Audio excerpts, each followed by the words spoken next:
Le muguet vaginal est une infection courante causée par une levure.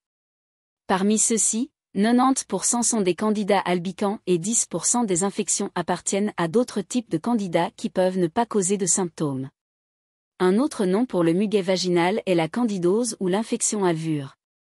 Plus de la moitié des femmes auront le muguet vaginal au moins une fois dans leur vie et environ 5% des femmes ont des épisodes fréquents.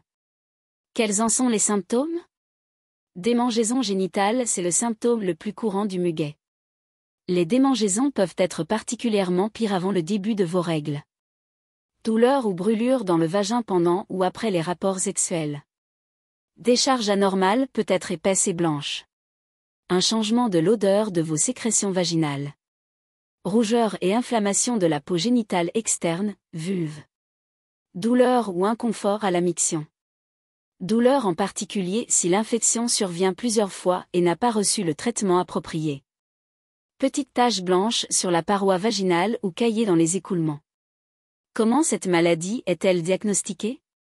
Le diagnostic du muguet vaginal est souvent fait en fonction d'un certain nombre de points différents, y compris vos symptômes, l'examen physique, l'examen des sécrétions vaginales au microscope et une culture vaginale. Il y a beaucoup d'autres conditions du vagin et de la vulve qui ont des symptômes en commun et même associés au muguet, donc s'il y a un doute sur le diagnostic, il est essentiel qu'un écouvillon vaginal soit prélevé pour des tests de laboratoire avant le début du traitement. Que pouvez-vous faire pour vous aider ? Le traitement avec une crème ou des ovules, PCR, dans le vagin ou l'utilisation d'un comprimé, capsule antifongique orale sont deux moyens efficaces de traiter le muguet. Il existe de nombreux noms différents pour ces crèmes et ovules, PCR et ils sont généralement livrés avec un applicateur qui aide à les insérer profondément dans le vagin. Même si vos règles commencent, vous pouvez toujours utiliser ces médicaments.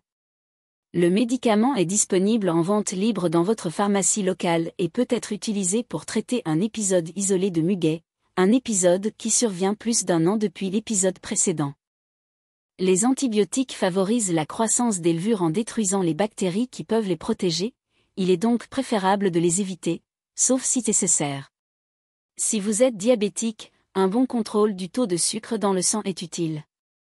Contrairement à la croyance populaire, la pilule contraceptive orale ne fait aucune différence significative dans les chances d'une femme de contracter le muguet. Les contraceptifs à base de progestérone à action prolongée, l'acétate de médroxyprogestérone, injection, et la tige d'estonogestrel, implant, cependant, réduisent l'incidence du muguet car ils suppriment la production ovarienne d'estrogène et ne contiennent pas d'estrogène eux-mêmes. Si un contraceptif oral est nécessaire, il est préférable d'en avoir un qui contient un faible taux d'estrogène. L'allaitement maternel a le même effet, c'est pourquoi le muguet vaginal est rarement un problème chez les femmes qui allaitent. Un petit nombre de femmes éprouveront le muguet plus d'une fois par an.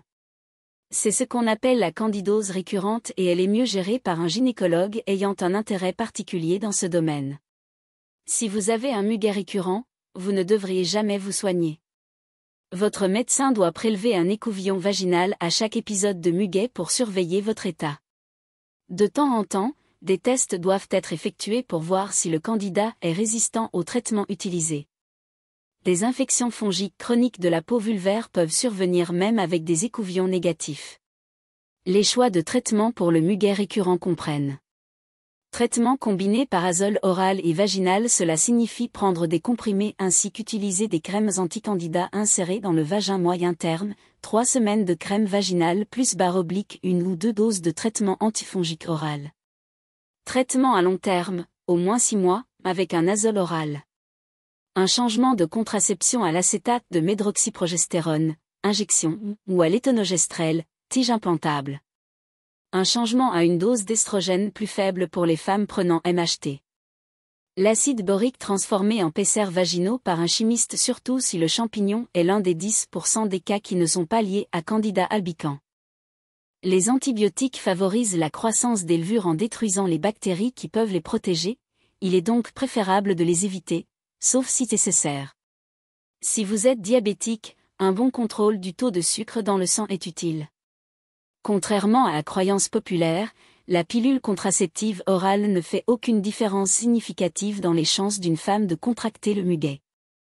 Les contraceptifs à base de progestérone à action prolongée, l'acétate de médroxyprogestérone, injection, et la tige d'estonogestrel, implant, cependant, réduisent l'incidence du muguet car ils suppriment la production ovarienne d'estrogène et ne contiennent pas d'estrogène eux-mêmes. Si un contraceptif oral est nécessaire, il est préférable d'en avoir un qui contient un faible taux d'estrogène. L'allaitement maternel a le même effet, c'est pourquoi le muguet vaginal est rarement un problème chez les femmes qui allaitent. Un petit nombre de femmes éprouveront le muguet plus d'une fois par an. C'est ce qu'on appelle la candidose récurrente et elle est mieux gérée par un gynécologue ayant un intérêt particulier dans ce domaine. Si vous avez un muguet récurrent, vous ne devriez jamais vous soigner. Votre médecin doit prélever un écouvillon vaginal à chaque épisode de muguet pour surveiller votre état. De temps en temps, des tests doivent être effectués pour voir si le candidat est résistant au traitement utilisé. Des infections fongiques chroniques de la peau vulvaire peuvent survenir même avec des écouvillons négatifs. Les choix de traitement pour le muguet récurrent comprennent: traitement combiné par azole oral et vaginal, cela signifie prendre des comprimés ainsi qu'utiliser des crèmes anti-candidats insérées dans le vagin moyen terme, 3 semaines de crème vaginale plus /1 ou 2 doses de traitement antifongique oral.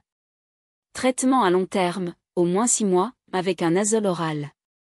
Un changement de contraception à l'acétate de médroxyprogestérone, injection, ou à l'étonogestrel, tige implantable. Un changement à une dose d'estrogène plus faible pour les femmes prenant MHT. L'acide borique transformé en pessers vaginaux par un chimiste, surtout si le champignon est l'un des 10% des cas qui ne sont pas liés à Candida albicans.